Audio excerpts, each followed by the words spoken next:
G'day. So you're probably thinking, what the fuck is this? Allow me to explain. Bloke in a suit news. Maybe I'll just talk about that for a second so that we understand what's going on there, because clearly I'm not wearing a suit. When you abbreviate bloke in a suit, it spells bias, which most of the news is. But really, that was actually just an accident. Just referring to, this like alternative media ecosystem of just random dudes in suits just talking absolute nonsense and people just believing it because there's just a bloke in a suit in an official looking setting in front of a green screen or whatever. So that's all that is. Don't take it literally and be like, I just don't understand. She's not wearing a suit. I don't need to wear a suit because it's in the name. Got a suit in my name. So I set up this Facebook page about 4 or so months ago as a bit of a placeholder, a place where I could try and build up a bunch of followers that were in the sort of same headspace with things as me through, just putting memes out there and whatever, and then use the page once I've collated everything I need to present the findings from about 9 months worth of research that I've been doing relating to the information sort of landscape in this country, all different sort of layers on it, and how I've observed that it's being manipulated by anonymous actors. And then I want to sort of, explore who those actors are and where they come from and all this kind of stuff. And I've tried very hard for a long time to sort of put, different things together, like clips or something, laying this stuff out in a digestible kind of format. But the problem with this thing is it's constantly evolving, and I'm constantly learning new things and things I have to add, and it just gets too bloody complicated.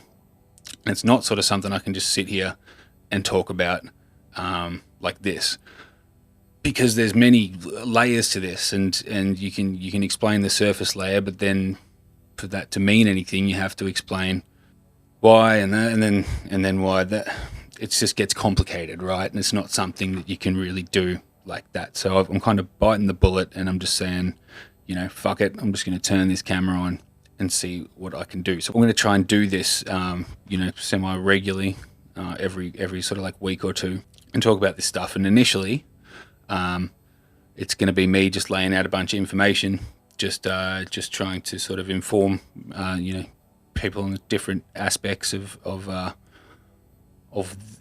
this whole thing. And then once we're all on the same page, then we can just, it can sort of be we can keep an eye on things. I know it still sounds kind of confusing. I've been looking for the words to sum this up, but I've been struggling to write something myself. I came across this article, and it's called "The Manufacturing of a Mass Psychosis: Can Sanity Return to an Insane World?"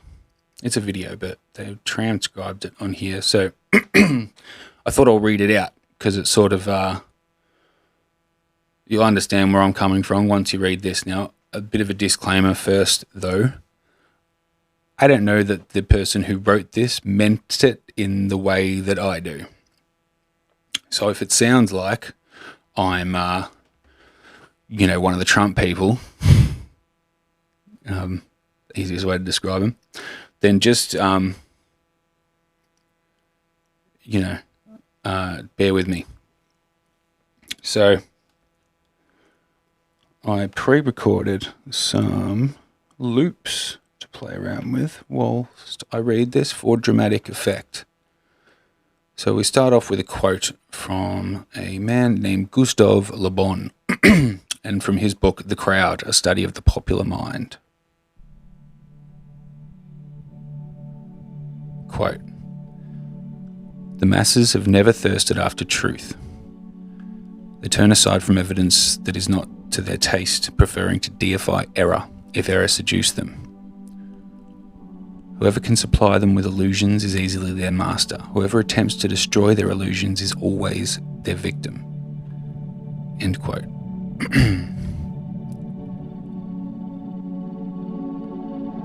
Diseases of the body can spread through a population and reach epidemic proportions, but so too can diseases of the mind. And of these epidemics of the latter variety, the mass psychosis is the most dangerous. During a mass psychosis, madness becomes the norm in a society and delusionary beliefs spread like a contagion. But as delusions can take many forms and as madness can manifest in countless ways, the specific manner in which a mass psychosis unfolds would differ based on the historical and cultural contexts of the infected society. In the past, mass psychoses have led to witch hunts, genocides, and even dancing manias, but in the modern era, it is the mass psychosis of totalitarianism that is the greatest threat. Quote, "Totalitarianism is the modern phenomena of total centralized state power coupled with the obliteration of individual human rights. In the totalized state, there are those in power, and there are the objectified masses, the victims. In a totalitarian society, the population is always divided into two groups, the rulers and the ruled. Both groups undergo a pathological transformation. The rulers are elevated to an almost godlike status, which is diametrically opposed to our nature as imperfect beings who are easily corrupted by power. The masses, on the other hand, are transformed into the dependent subjects of these pathological rulers and take on a psychologically regressed and childlike status." Hannah Arendt, one of the 20th century's preeminent scholars of this form of rule, called totalitarianism an attempted transformation of human nature itself.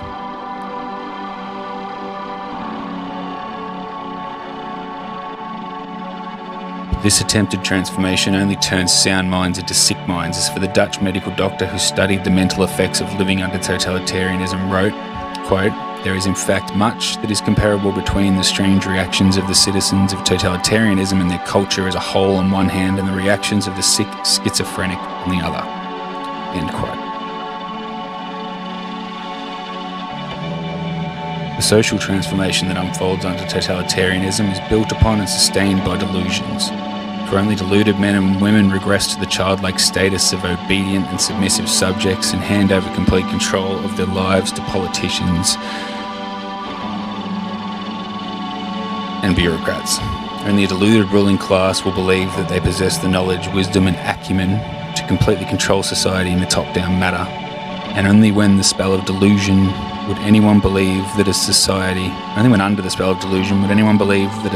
composed of power-hungry rulers on the one hand and a psychologically regressed population on the other will lead to anything other than mass suffering and social ruin. But what triggers the psychosis of totalitarianism?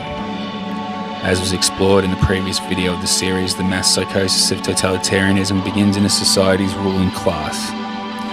The individuals that make up this class, be it politicians, bureaucrats or crony capitalists, are very prone to delusions that augment their power, and no delusion is more attractive to the power-hungry than the delusion that they can and should control and dominate a society. When a ruling elite becomes possessed by a political ideology of this sort, be it communism, fascism or technocracy, the next step is to induce a population into accepting their rule by infecting them with the mass psychosis of totalitarianism. This psychosis has been induced many times throughout history, and as Milu explains, it is simply a question of reorganizing and manipulating collective feelings in the proper way. The general method by which the members of the ruling elite can accomplish this is called menticide, with the etymology of this word being a killing of the mind. And as Milu further explains, menticide is an old crime against the human mind and spirit, but systemized anew. It is an organized system of psychological intervention and judicial perversion through which a ruling class can imprint their own opportunistic thoughts on the minds of those they plan to use and destroy. Priming a population for the crime of menticide begins with the sowing of fear. For as was explored in the first video of this series, when an individual is flooded with negative emotions such as fear or anxiety, he or she is very susceptible to a descent into the delusions of madness. Threats, real, imagined, or fabricated, can be used to sow fear, but a particularly effective technique is to use waves of terror. Under this technique, the sowing of fear is staggered with periods of calm, but each of these periods of calm is followed by the manufacturing of an even more intense spell of fear, and on the process goes. Or as Milu writes, each wave of terrorizing creates its effects more easily after a breathing spell than the one that preceded it, because the people are still disturbed by their previous experience. Morality becomes lower and lower, and the psychological effects of each new propaganda campaign become stronger, reaches a public already softened up.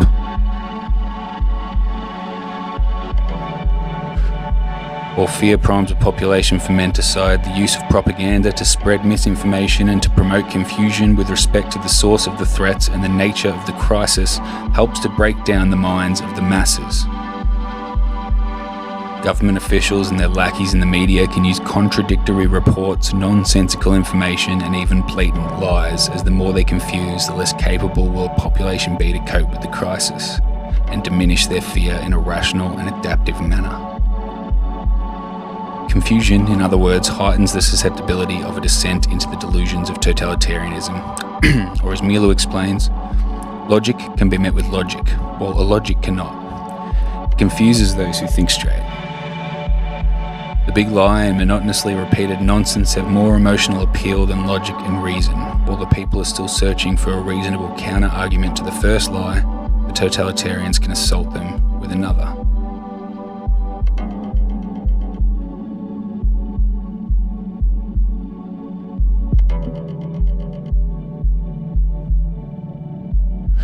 Never before in history has such an effective means existed to manipulate society into the psychosis of totalitarianism.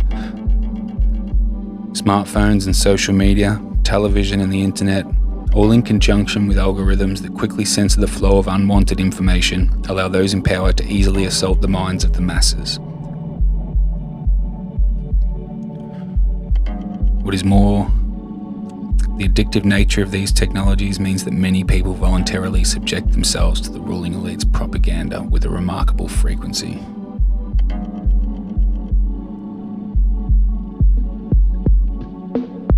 Modern technology teaches man to take for granted the world he's looking at. He takes no time to retreat and reflect. Technology lures him on, dropping him into its wheels and movements. No rest, no meditation, no reflection, no conversation. The senses are continually overloaded with stimuli. Man doesn't learn to question his world anymore. The screen offers him answers ready-made.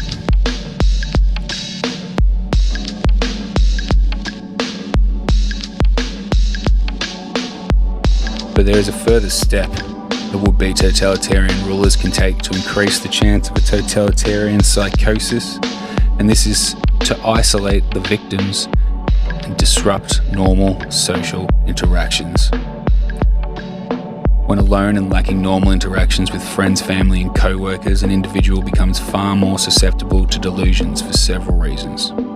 Firstly, they lose contact with the corrective force of the positive example, for not everyone is tricked by the mechanisms of the ruling elite, and the individuals who see through the propaganda can help free others from the menticidal assault. If, however, isolation is enforced, the power of these positive examples greatly diminishes. But another reason that isolation increases the efficacy of menticide is because, like many other species, human beings are more easily conditioned into new patterns of thought and behaviour when isolated. Alone, confused, battered by waves of terror, a population under an attack of menticide descends into a hopeless and vulnerable state. The never-ending stream of propaganda turns minds once capable of rational thought into playhouses of irrational forces, and with chaos swirling around them and within them, the masses crave a return to a more ordered world. The would-be totalitarians can now take the decisive step. They can offer a way out and a return to order in a world that seems to be moving rapidly in the opposite direction. But all this comes at a price. The masses must give up their freedom and cede control of all aspects of life to the ruling elite. They must relinquish their capacity to be self-reliant individuals who are responsible for their own lives and become submissive and obedient subjects.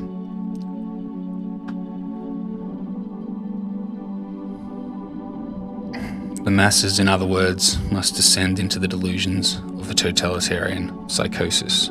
Quote, totalitarianism is a man's escape from the fearful realities of life into the virtual womb of the leaders. The individual's actions are directed from this womb, from the inner sanctum. Man need no longer assume responsibility for his own life. The order and logic of the prenatal world reign. There is peace and silence, the peace of utter submission. But the order of a totalitarian world is a pathological order. By enforcing a strict conformity and requiring a blind obedience from the citizenry, totalitarianism rids the world of the spontaneity that provides many of life's joys and the creativity that drives society forward. The total control of this form of rule, no matter under what name it is branded, be it rule by scientists and doctors, politicians and bureaucrats, or a dictator, breeds stagnation, destruction, and death on a mass scale. And so perhaps the most important question facing the world is, how can totalitarianism be prevented? And if a society has been induced into the early stages of this mass psychosis, can the effects be reversed?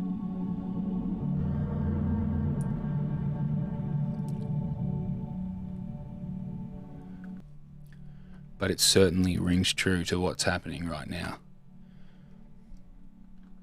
There's a comment on the original YouTube clip that I think sums it up pretty well. It says the worst part is that those engaging in mass psychosis are deluded to think they're fighting against it. And that's pretty much where we're at. So how do you neutralize this? Well, the only way that you can neutralize it is if you recognize what it is and you understand where it comes from. Because without that, then your guess is as good as the guy next year's. You know, if you're relying on finding resources that contain facts. Well, if there's other resources out there that contain alternate facts,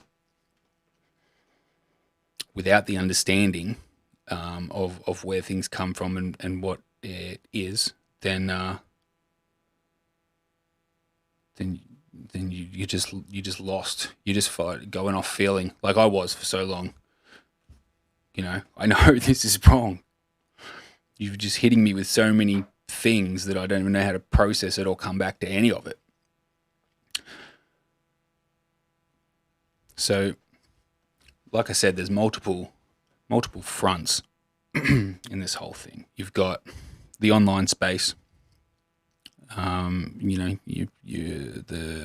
public square, as they call it, Twitter and Facebook predominantly, Reddit and 4chan at times. You've also got multiple forces at play. You know, you've got we've got election campaigning, where a lot of stuff comes from, because obviously in this country, it's perfectly legal to just blatantly lie in an election campaign. Actually, illegal to lie in an advertisement with an exemption for politicians. So when you consider that the ideal time spent on an election campaign, you know, put forward by these companies that run it, is 2 years, and we work in 3-year blocks, then you're pretty much just talking a constant election campaign of misinformation. Then you've got the business interests and you know, your big money business interests, like your mining companies and all that kind of stuff, and you've got the different fronts there. You've got the think tanks where the politics and them converge and they work hand in hand to spread false information to support their interests. You've got where those worlds collide, as well as Clive Palmer, who has a lot to do with it, or had a lot to do with it in 2 elections. And then you've got foreign countries. Now, the whole Russian interference thing with America, and then with Brexit as well, they found that the Russians interfered in the Brexit thing too. Now, Do the Russians actually do this? Yes, they do. But no, it was definitely the Conservative Party in the UK, and it was definitely the Trump campaign in America that did most of the stuff that was labeled as Russian disinformation, or were doing exactly the same things, probably better. Although the Russians did do pretty good, like they planted people in America like 4 years before the election to build a network of friends and influence and build legitimate, Facebook profiles, Twitter profiles, fitness, Instagram fitness pages, and stuff like that, and build up thousands and thousands and thousands of followers, and then come election time, turn into a full Trump guy. I mean, they did it well, but I think you have to look. You can sort of tell where the information's coming from if you can decipher the motive behind what's being said, which is why most of the disinformation here in Australia doesn't come from China or Russia. It comes from our own government or their donors.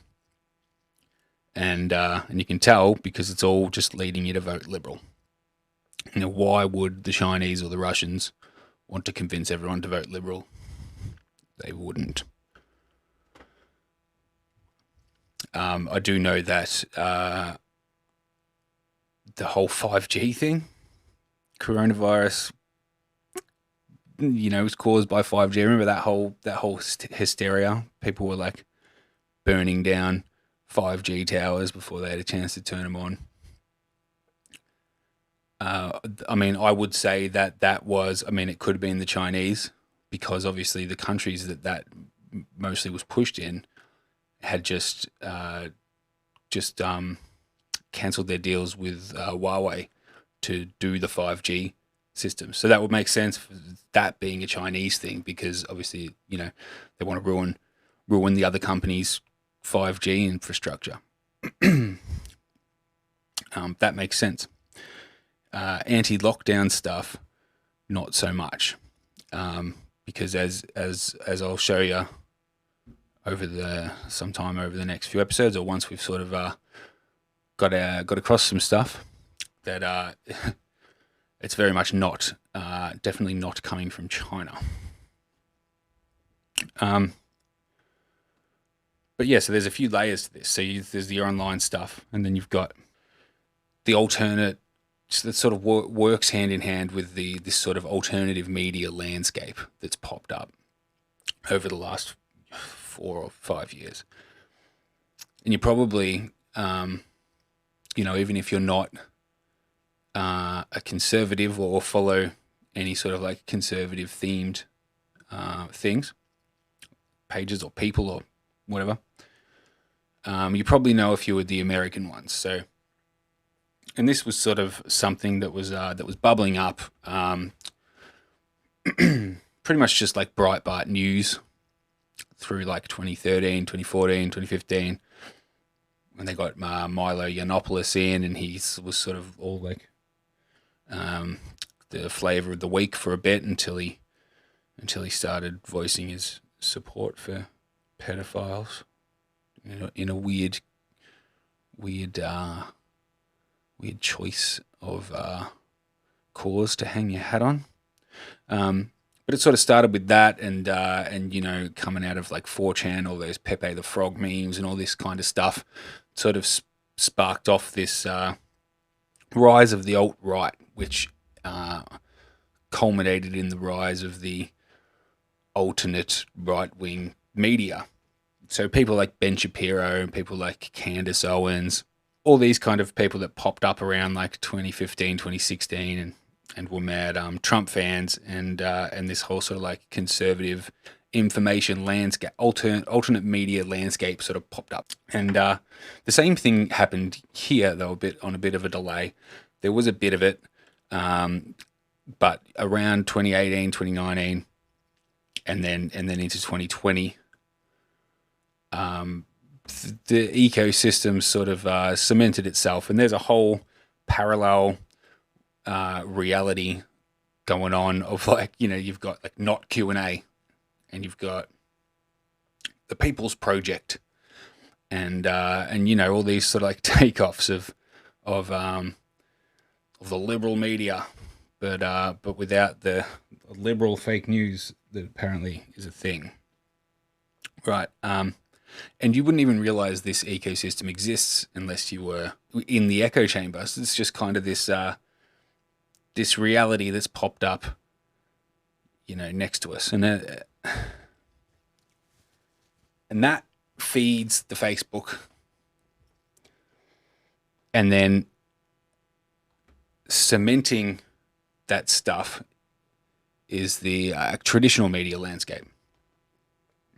So they allude to things, or sometimes they just falsely report or way sensationalize stuff, and it lends credibility to this alternate media. And then you've got your Facebook, Twitter. Some people call them bots. Technically not bots, just people, or fake accounts run by marketing companies, right? Who spread this word around and give the illusion of chatter between people. And we'll do another deep dive on what this stuff is and where it comes from and how it works and blah blah blah. But we do know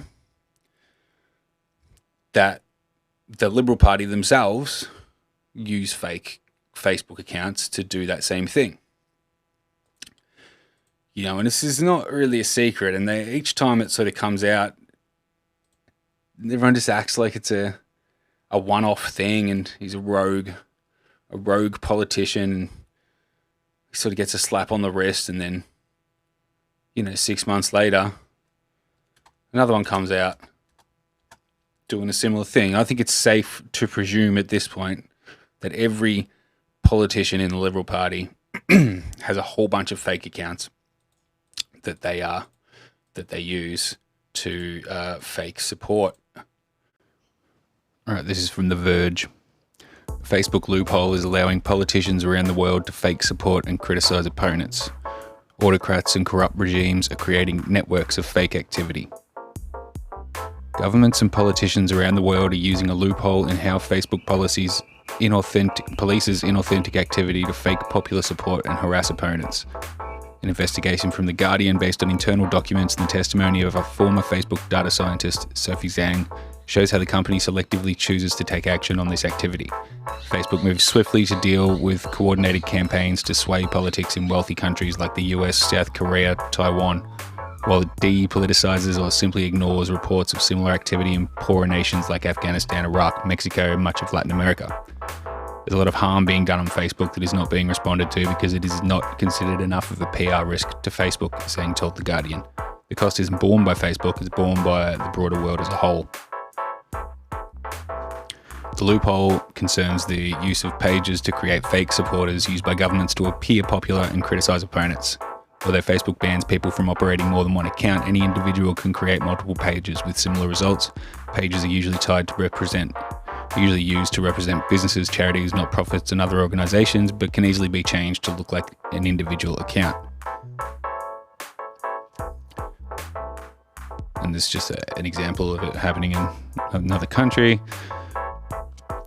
Zhang was fired by Facebook in September 2020 for poor performance. In a memo she shared on her final day, she described how she'd found multiple blatant attempts by foreign national governments to abuse her platform on vast scales to mislead their own citizenry. When she reported the networks to her managers, Facebook's response was inconsistent.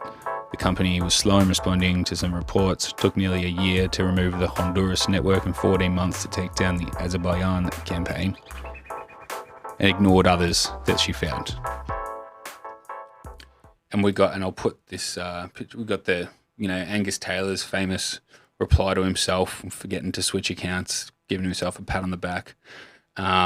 Caught Jeff Kennett doing the same thing while we were in lockdown, writing this post about how we should open up and all this stuff, and having to go at Dan Andrews, and then first comment himself, Jeff Kennett replying to Jeff Kennett, agreed.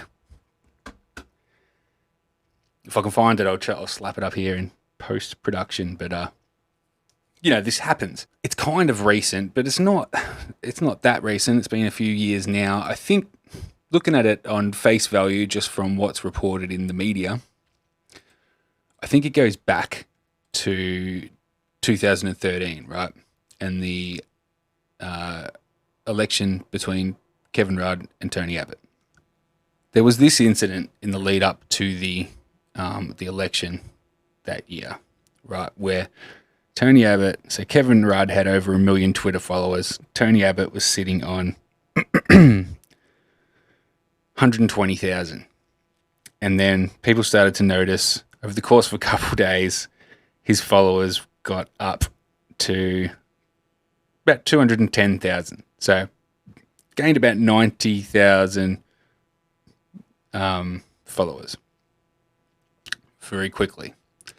And this was pointed out, and the Liberals denied it vehemently. So here's my read on the situation, right? Someone like GetUp, or just someone just doing it for the fuck of it, has paid for followers for Tony Abbott. The just for lack of a better term, the left sort of dominated the online space up until that point. And I think this was a real turning point for them. This was either them dipping their toes in with manipulating the online presence and buying followers for Tony Abbott very naively, thinking no one would notice, and or this is someone playing a prank and it's kind of snapped them into line, and they've thought, all right, we need to focus on this a bit more. I think there was a few other influences which we'll touch on at a later date, but I think once they sort of discovered the power of using anonymous profiles to feign support for their policies and whatever, got a bit drunk with power, I would think. The 24-hour meme machine. This is recent, so this is from after the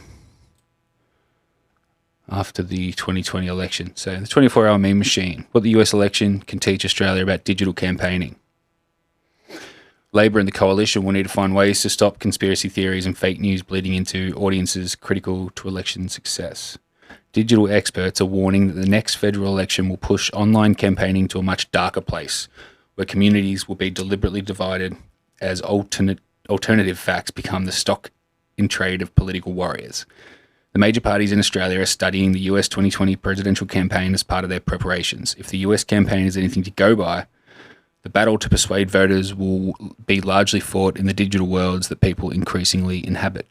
Since the election, Trump and his surrogates have used social media to reinforce his public assertions of widespread voter fraud, despite there being no credible evidence and multiple courts rejecting so-called evidence of such fraud.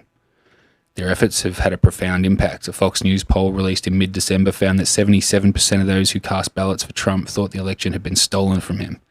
Elections are always a battle of competing narratives, but in a digital world where people inhabit their own filter bubbles and algorithms serve up news that reinforces that worldview, the problem for political campaigners becomes much more difficult to address. The first task is to identify which groups of voters are being misled, says Copper. Then it's a matter of giving them information to counter the misinformation. Copper says conventional fact-checking or trying to negate the information doesn't work. It just reinforces the negative message.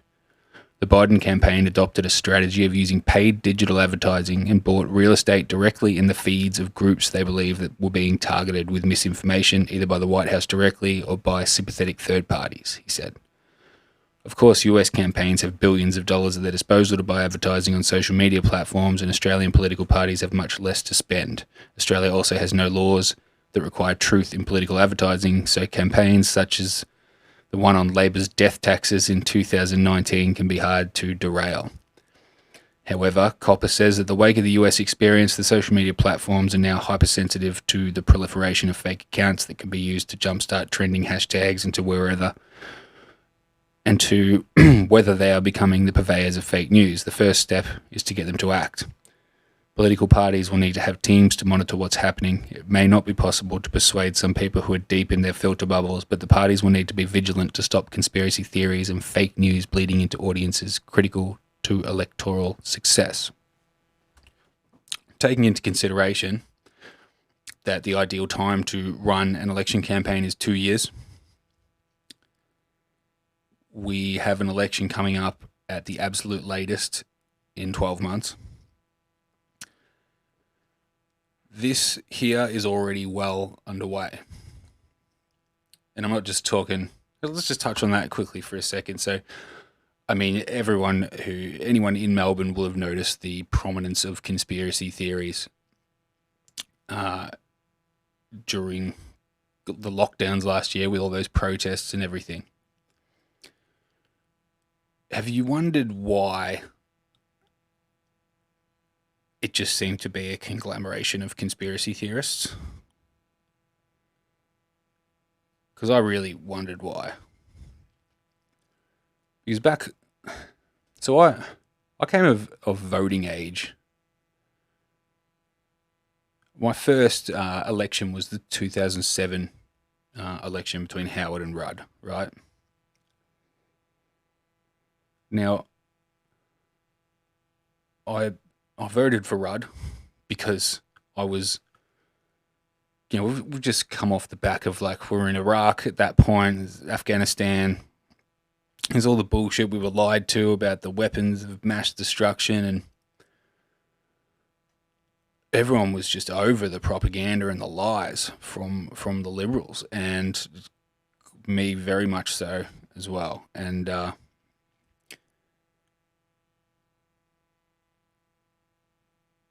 I mean, I'm sure a lot of other people in my sort of age bracket did the same thing, but 9/11 was weird, and there was questions, and this whole sort of conspiracy ecosystem popped up, and it was very non-partisan. What was it? Very anti-right wing initially, because it was the right wing governments that sent us to war in the first place, but it wasn't exactly left wing. It was very non-partisan, and that sort of conspiracy, echo chamber, ecosphere, maybe a better way to put it, sort of evolved and sort of became its own thing. And Alex Jones rose to prominence, and those Zeitgeist movies and all this stuff, right?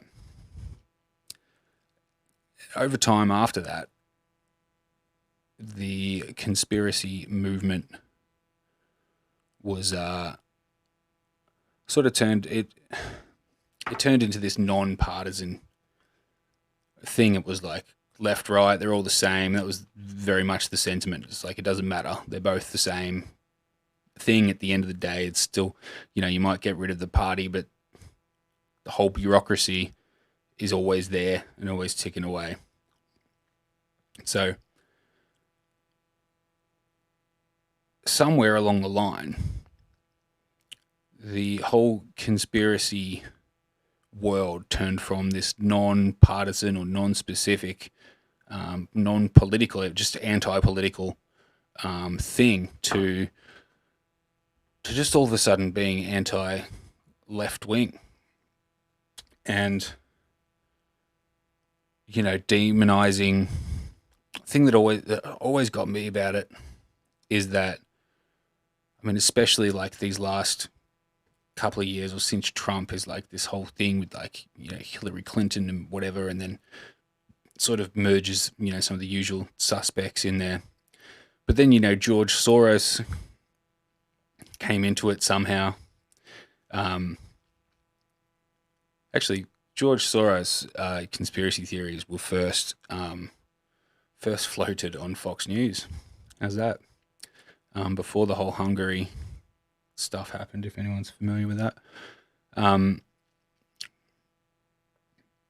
then all of a sudden, George Soros is a big, I mean, he's one of these think tank guys that we'll get to eventually, but he's very supportive of left-wing causes. A lot of his foundations and stuff he's set up that he puts a lot of money into is fighting for like Black Lives Matter, or he has a weed ending weed prohibition foundation thing, and all sort of traditional, like what you would call left wing causes. And all of a sudden, he's this big like demon head of the fucking Illuminati or whatever the hell they want to call him. Illuminati, by the way, as well, was a real thing in the 1700s and earlier. I believe it predated the Freemasons. Might have been alongside them a little bit. There might have been some crossover there, but they were separate people. But that died out a long time ago. Just one of these names that sort of just gets attributed to things. But I digress. But what bugged me the most about this, right, is like you will not get a conspiracy theory anywhere in any of this conspiracy ecosystem that mentions the name Rupert Murdoch. You won't hear a conspiracy theory that talks about the Koch brothers. You won't hear a conspiracy theory or anything that talks about the Mercers. These people, I mean, really, if you were looking for a bunch of people that are conspiring behind closed doors to manipulate society through nefarious means, well, those three names there are like the go-tos. They're the ones that are documented and actively actually doing this shit.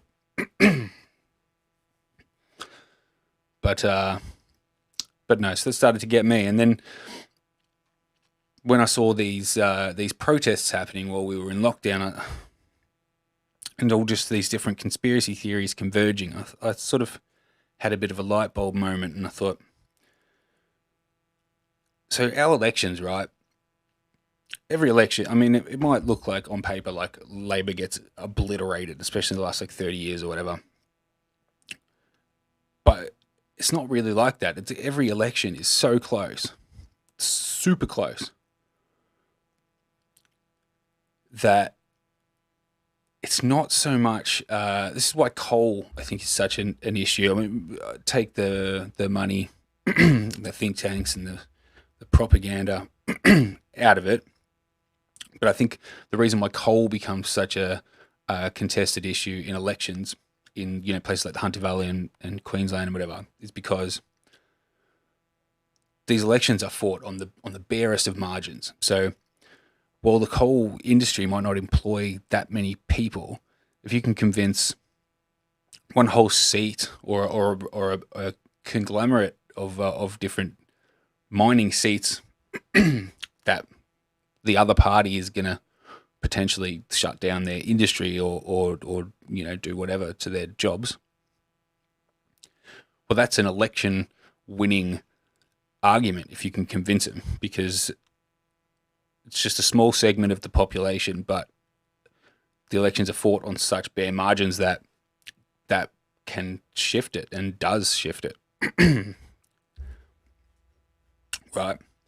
So you're always going to have a percentage of people in society that don't listen to the media, don't trust the media, but will listen to some random dude on YouTube just telling them, some crazy fantastical shit, right? So if you target those people, well, there's your coal. There's your coal, potentially more than your coal people now voting for you because some random person told them that the other side is evil.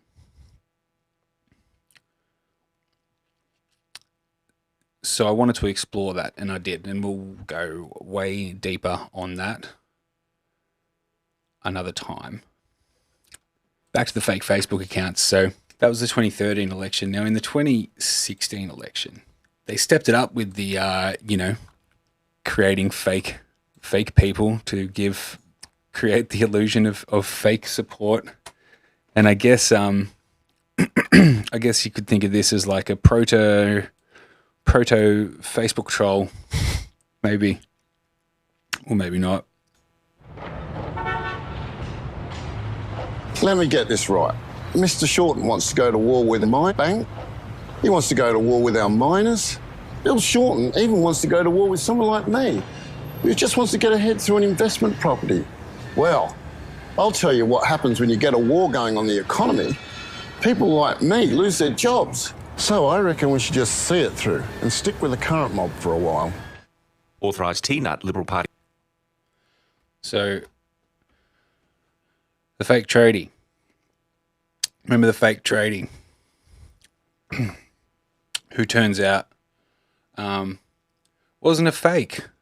Wasn't a fake at all. In fact, the Daily Mail was bang on it with this exclusive. All my mates are laughing at me. We find the fake tradie from the election ad, and he's a real welder who drives a Commodore Ute and lives in a modest house on a main road. The fake tradie is a real tradesman in Sydney's North Shore. He said his friends thought it was hilarious and were all laughing. He featured in a Liberal Party ad wearing high-vis. He said Bill Shorten wanted to go to war with everyone. Fake tradie trended after the advertisement was aired on Sunday night. Twitter and unions wrongly accused voiceover artist of being fake tradie. And then he unfortunately signed a non-disclosure agreement, so he couldn't talk, but they spoke to his friend who agreed that the advertisement did look fake.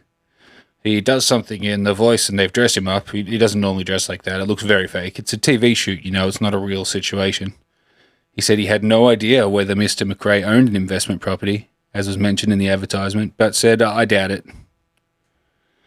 Mr. McRae has been the owner of a sole trading company called Teamwork Maintenance for 20 years and is a licensed metal fabricator. He finished a welding course in 2012, and in the 90s he worked as a mechanical supervisor for the condiments company Masterfood. So, case settled. Oh yeah, and in addition to working in metal by trade, Mr. McRae also has connections to the real estate industry, which actually, he's actually a property developer. And so he gave up his tradie roots.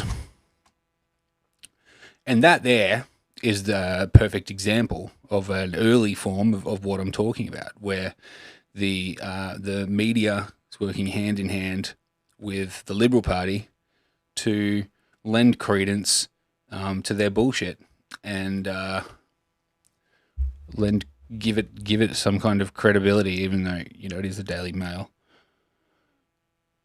But it all was downhill from there. 2019 elections come along, and there's this Liberal candidate, Port Stephens. So this is the lead up to the 2019 election. This is Morrison's miracle election, as it's been called. Now I've read most things that have been written about the 2019 election. So Samantha Maiden released a book called Party Animals, which is her in-depth breakdown of the 2019 election and how Labor lost. There was Morrison's Miracle, which was a report on the election done by a university somewhere, I forget which one. And then all the commentary around the place. None of these official summaries of the election mention any of this stuff. But in 2019, all this stuff sort of seemed to come out. So I guess what was a bit of a niche thing using these fake accounts, I'm guessing that is Morrison's mandate leading into the election, that this is something that they should do. Because something I mentioned previously on this channel is that Scott Morrison is, and I'm going to keep mentioning this because it's important, Scott Morrison is a campaigner. He joined the Liberal Party to work on election campaigns. He joined the Liberal Party as the director, the state director for the New South Wales branch of the Liberal Party. He joined in the year 2000, and his first big job with the Liberals was the 2001 election. I saw a a post today about this Scott Morrison banning these flights from India. And I saw someone call it his Tampa moment. And I thought that's funny because the Tampa affair was his Tampa moment because he was very much involved in that. He was cutting his teeth on running campaigns, working with Linton Crosby and Matt Textor. This was their last election they worked on before they formed Crosby Textor. So this was these two and Scott Morrison working on possibly the most notorious election campaign in our country's history, the Tampa affair. So there's no doubt in my mind that this is probably at his direction. But then obviously, you know, the people that run their campaigns also do this stuff. So whether it's, you know, from one or from two or from both or independently, they're both doing it, whatever. But the 2019 election seems to be where it exploded. So, you know, we've got this Port Stephens Liberal candidate, Jamie Abbott, linked to trolling from fake Facebook accounts. From fake Facebook accounts. A New South Wales Liberal Party candidate has had her personal Facebook account suspended after it was linked to fake accounts that trolled her opponent. Sitting Labor MP for Port Stephens, Kate Washington, last week claimed that for the past 6 months, fake Facebook accounts have been deriding her, but praising her Liberal rival, Jamie Abbott. The Liberal Party last week denied involvement, but yesterday conceded Facebook suspended Miss Abbott's account, as well as the account of parliamentary staffer Tasman Brown. Miss Brown works for Liberal MLC Catherine Cusack. Ms. Washington said Miss Abbott should be disendorsed for what she said were dirty tactics. They thought they could get away with it, she told the ABC. Jamie Abbott needs to come clean on her role in the coordinated campaign to smear me and my credibility on Facebook. She's proven herself unsuited to sit in Parliament, and I think the appropriate thing for her to do at this point is to stand aside. Failing that, the Premier should have her disendorsed. And there's a example. Liberal Party's denied Miss Abbott had any knowledge of the fake Facebook accounts and is blaming Miss Brown. Miss Abbott told the ABC she was deeply saddened about the incident and felt many were misled. Elections should be a contest of ideas rather than a race for likes on social media, and I think Tasman Brown forgot about this, she said. Bullshit. Tasman has admitted to me that as a volunteer on my campaign, he was responsible for making multiple Facebook posts about the campaign under a number of names. Well, there you go. So that there says that he was instructed to do it as part of the campaign, doesn't it? Liberal candidate said she had called Miss Washington to apologise on behalf of her campaign and assured her that Mr Brown would have no further involvement in it. I intend to focus on continuing to campaign on issues that are important to this community. Opposition leader Michael Daly said that trolling was a new low in Australian politics. This is Putin-style politics in Australia. Not acceptable, and I think that's the position of the Premier's candidate in Port Stephens is untenable. Premier Gladys Berejiklian said she wanted respect on the campaign trail and reminded the media that Labor's Deputy Premier Penny Sharp had to issue an apology weeks ago for a tweet. Blah, blah, blah, blah. So it starts there, and then you have an ex-Liberal MP. Departed MP Scott McDonald calls for Liberal Party to expel anyone who knew about Port Stephens Facebook trolling. Former Liberal Upper House MP says anyone who knew about the Facebook trolling scandal in Port Stephens should be kicked out of the party. Liberal candidate Jamie Abbott and Hunter Duty MLC Catherine Cusack became embroiled in the controversy in February when sitting MP Kate Washington asked Facebook and the Clerk of Parliament to investigate what she suspected were fake accounts being operated by one of Ms Cusack's staff members. Blah, blah, blah, blah. I believe anyone with knowledge of the Facebook trolling should be kicked out of the party. There's no room for that sort of behaviour or anyone condoning that behaviour. Well, Scott, I hate to break it to you, mate, but things have changed. So this perhaps lies covering knowledge or the campaign doing it independently of the MPs. But this is the Queensland Times. LNP leader duped by fake Facebook account.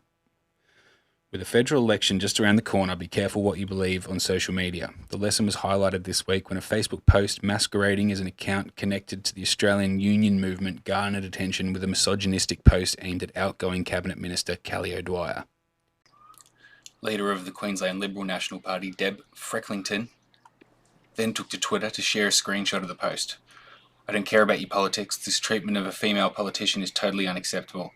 Calling on the Premier and the Deputy Premier to show some leadership and call out this disgusting behaviour today, she wrote.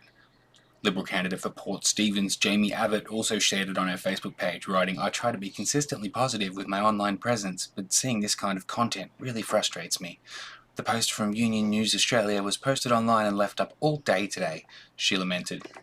We'll just have a look for argument's sake. So this is the 22nd of January, whereas the other one was in March. So you've got this Jamie Abbott, for some reason, being the spokesperson from the Liberals, calling this out. And then you have a couple months later, she's caught doing the same thing, or her staff is caught doing the same thing, or she's caught doing the same thing and she's blamed it on her staff, or they're both caught, or something. Either way, that's bullshit. So there was also WeChat. So this is in May, a bit further along. Labor calls on PM to rule out Liberal Party involvement in fake WeChat posts. With less than a fortnight to go until the federal election, reports have surfaced of political misinformation from unidentified sources spreading on Chinese social media app WeChat. Labor wants the Prime Minister to rule out any Liberal Party involvement in fake posts with doctored accounts on Chinese social media platform WeChat. The accounts are spreading misinformation about Labor's federal election campaign, which senior opposition figure Penny Wong says are deeply concerning. Posts target Labor policies on issues such as safe schools, taxes, asylum seekers and the economy. The Labor Party decided to implement same-sex education, safe schools if they win the election on 18th of May. For our children, don't vote Labor. Can't vote Labor. One post which emerged on WeChat last week states. Another post, complete with the caption, Green Cards for All Refugees, Share Australia's Prosperity, has circulated since 2016. Some of the anti-Labor material can be traced back to Liberal Party members, the Sydney Morning Herald reported on Tuesday. This is not what we do in Australia. We have robust political debates. No, we do not. We don't have major political parties engaging in fake news on this media platform or any other media platform, Senator Wong told reporters in Geelong. It is incumbent upon Scott Morrison to rule out any Liberal Party involvement in the malicious false content that is circulating on WeChat. The Senator said Parliament had passed foreign interference laws to ensure there was no interference in Australians' elections. One public account posting the anti-Labor comment was misleadingly registered under the name of Nines of the Australian Financial Review. Reducing the input of refugees, carefully selecting refugees, and zero tolerance for refugees with special beliefs and bad backgrounds will gradually reconcile the current refugee problem. Otherwise, the call for the next Hitler will only become louder and louder, the fake account posted. Another post includes a tweet purporting to be from Labor leader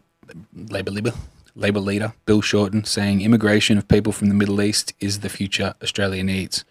To operate an official account on the WeChat app, the account holder needs to be registered in mainland China. The owner of this particular account can be traced back to Shanghai.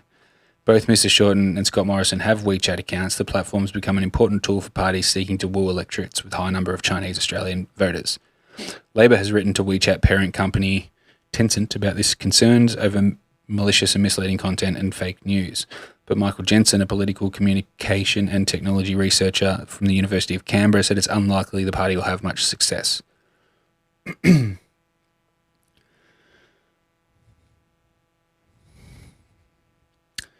That's interesting. So last year, the Australian Electoral Commission created a formal set of protocols which makes clear it expects social media sites, Facebook and Twitter, to respond to its notifications of illegal ads by either removing or blocking the post or by passing on the details of the creator of the ad to the Australian Electoral Commission.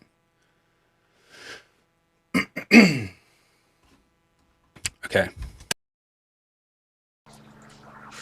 All right, and for some reason this next little bit didn't record any audio, so I'm just going to freeze frame on this and put this cool effect over the top of it. And I'll have to just do a bit of a voiceover. So all this stuff isn't all.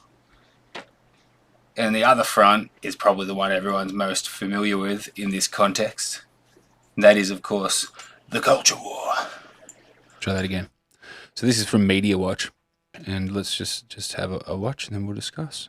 Exclusive! School whitewash. Primary students given a lesson in hating cops. That was the Daily Telegraph's front page on Wednesday, featuring provocative posters at Sydney's Lindfield Learning Village School, responding to the Black Lives Matter movement, with the Education Minister and the Telegraph making it clear what they thought inside the paper. Lesson in how to brainwash. A furious Education Minister warned teachers political activism has no place in classrooms after a Sydney primary school displayed student-made posters emblazoned with the words "Stop Killer Cops" and "Pigs out of the country." And the power of the telly had everyone wanting a piece of the story. In the early hours, reporters for 7 and 9 were dispatched to the then dark and empty campus to rehash the paper's scoop. Today, Sydney reporter Gabrielle Boyle is at the school in Lindfield. Gabby, the Education Minister says there's no place for politicising our primary schools. Let's go live to 7 News reporter Samantha Brett in Sydney with the details. Sam, what did the signs actually say? Eddie, good morning. Well, according to reports in the Daily Telegraph this morning. And it wasn't just the Education Minister who was mad. The Police Minister fronted cameras for 7 and 9 to express his outrage too. We don't have a race problem here in Australia, and these left-wing academics who are quite happy to say every time an Australian soldier sets foot overseas that it's not our war. Well, this isn't our war. This is nothing short of indoctrination, and it will eventually put these kids' lives at risk because when they're in trouble, they won't know who to turn to. Now, you might have thought a minister declaring Australia does not have a race problem would have prompted a follow-up or two from the Sunrise pair. You might also have thought blaming the school for indoctrination when it was the kids that came up with the slogans was a trifle unfair.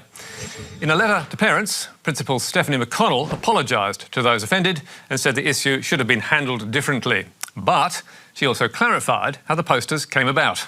As part of their critical thinking, students were asked to write down all the issues they have heard from the mainstream news, other information sources or commentary. The comments on the posters were not taught to students. Lindfield Learning Village, we're told, is an experimental state school backed by the New South Wales Education Department with a more flexible curriculum and laxer rules than most. And local parents are queuing up to send their kids there. But on 2GB, New South Wales Upper House member and One Nation state leader Mark Latham demanded it be pulled into line. It sounds like it's a sinkhole for leftist ideological teaching.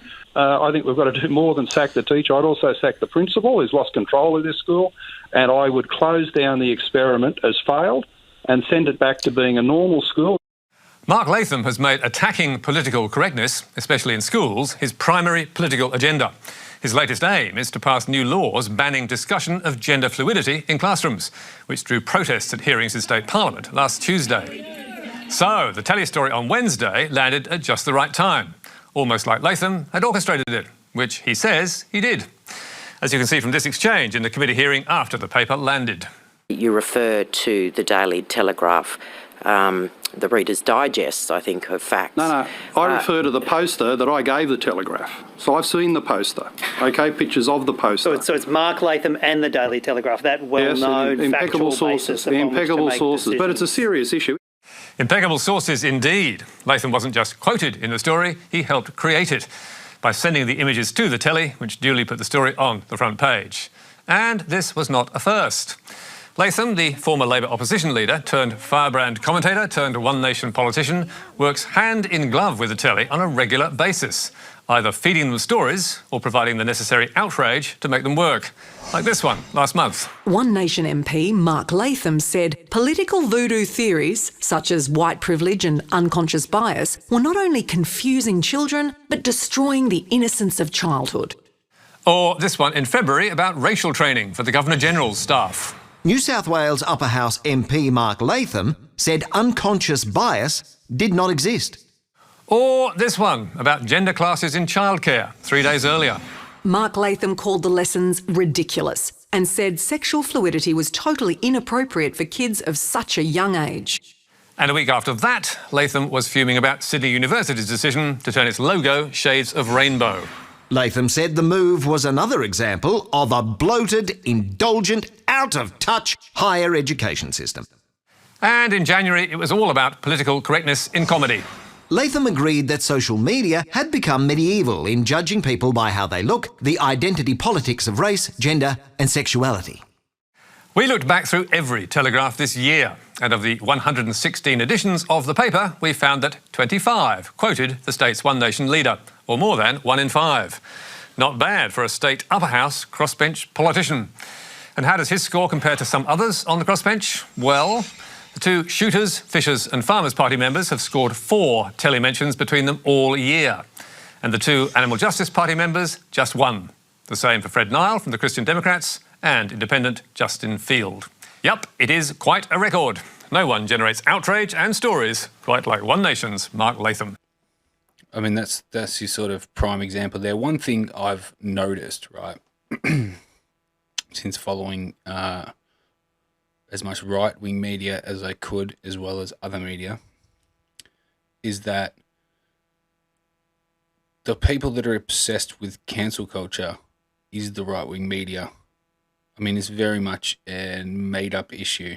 Like, these things generally have valid reasons and they're completely distorted to look like something else. Like, for example, that, where kids were just asked to write down the gist of what they're getting from the media. And then those same media outlets then cry outrage that this is what's being taught in schools. Well, it's like, no, actually, you guys are teaching this to kids at home. So I thought, so they mentioned that, a whole bunch of issues that he's, had a hand in or whatever. But I found some other ones. So there was this, the Cook Hotel thing.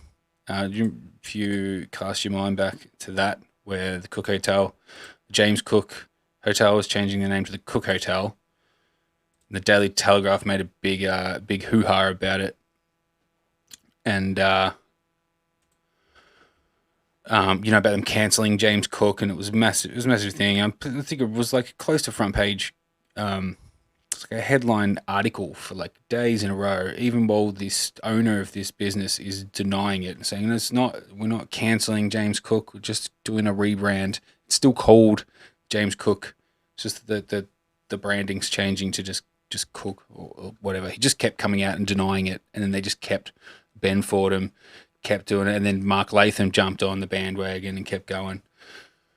Coon Cheese was another one recently where you know what happened. They changed their name, and there was a big outrage about it. And the guy that lobbied that was an Aboriginal bloke who his reasoning was, surprise, surprise, it's racist.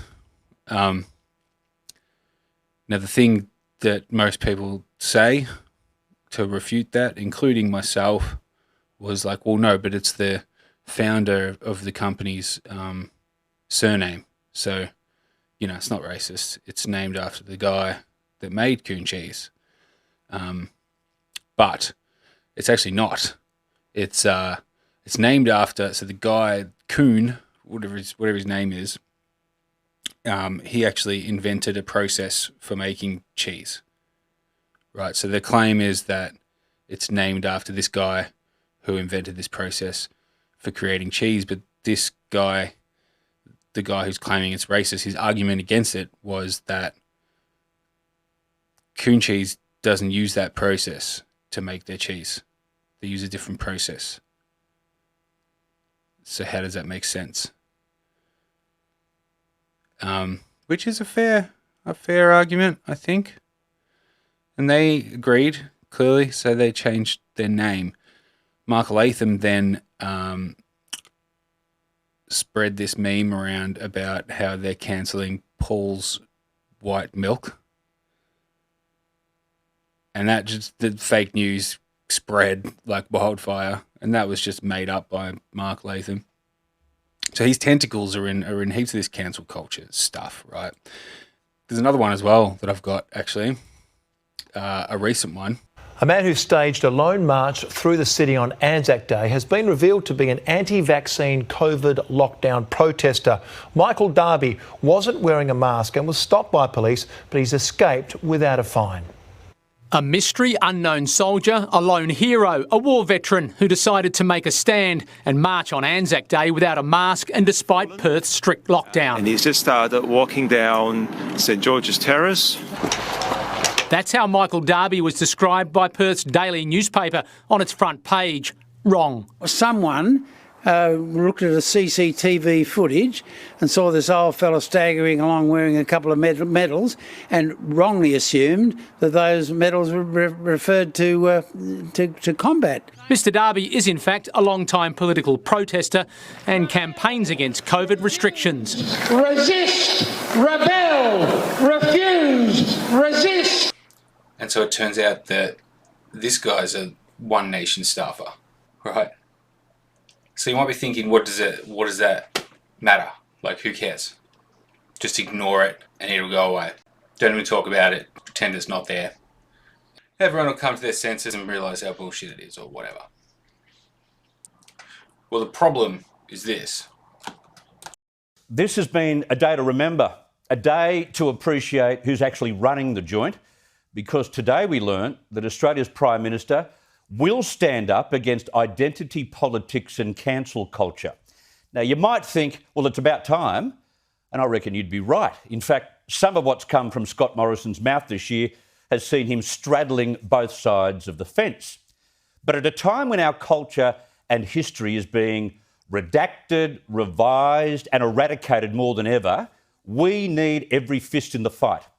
Speaking at a United Israel charity function last night, the PM said, at the heart of our Judeo-Christian heritage are two words: human dignity.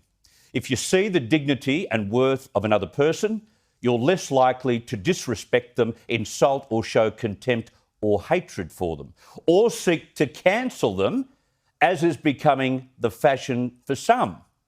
And that's the problem, right? So, you know, you're someone who maybe follow a couple of right-wing media outlets, just amongst everything else. And, you know, you don't really care about politics, you don't pay too much attention, you're sort of on the peripherals, but you do hear about this invasion to destroy our culture that is happening from the left. And they want to tear down everything that makes this country great. And this is a big problem. This is an all-out assault. And it's just happening again and again and again. And thank God Mark Latham's bringing this to light and blah, blah, blah, blah. And then you see they're hitting you with that again and again and again. And then all of a sudden, wow, the Prime Minister is standing up to this very serious problem. And thank God we've got the right guy in the job. You know, less than 12 months out from an election. Thank God. And that's where it gets dangerous, because you mix that as well with the way that Scott Morrison plays the media. I've got a little clip. Michael West uploaded just a short clip from an excerpt of a Friendly Geordies interview where this kind of system was explained. So I'll just play that. And that's seen every day. The media releases, the favoured press gallery in Canberra together, and even The Guardian now joins in, because if you want to get the story, you've got to play the game. And the game is to tell the government story in a favourable way. And that's why so many people are just shut off with the media in this country, and why they turn to, to YouTube and other outlets, because they quite rightly just don't trust mainstream media in the country. So there you go. So Scott Morrison controls the narrative.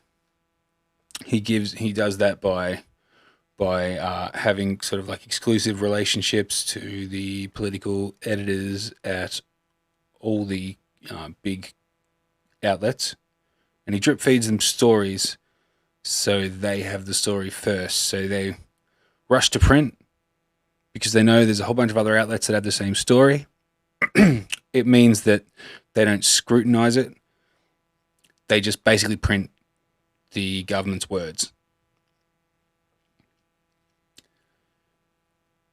So we got an idea here then of where my head's at and the direction that I want to go in. So over the next few episodes of this, we're going to sort of spend an entire episode focusing on a bunch of different aspects, and we're going to learn about the different layers to this kind of stuff, where it comes from, how it's been used in the past, and then we can start looking at examples of this stuff happening here and start looking at where it's come from and maybe why as well. But I don't have that answer yet. Maybe someone does that. So yeah, thanks for watching. Wherever you're watching this, just like the thing and subscribe to this page or channel or whatever, and keep your eye up, and I'll be back next week with a bit of a deep dive on something to do with this.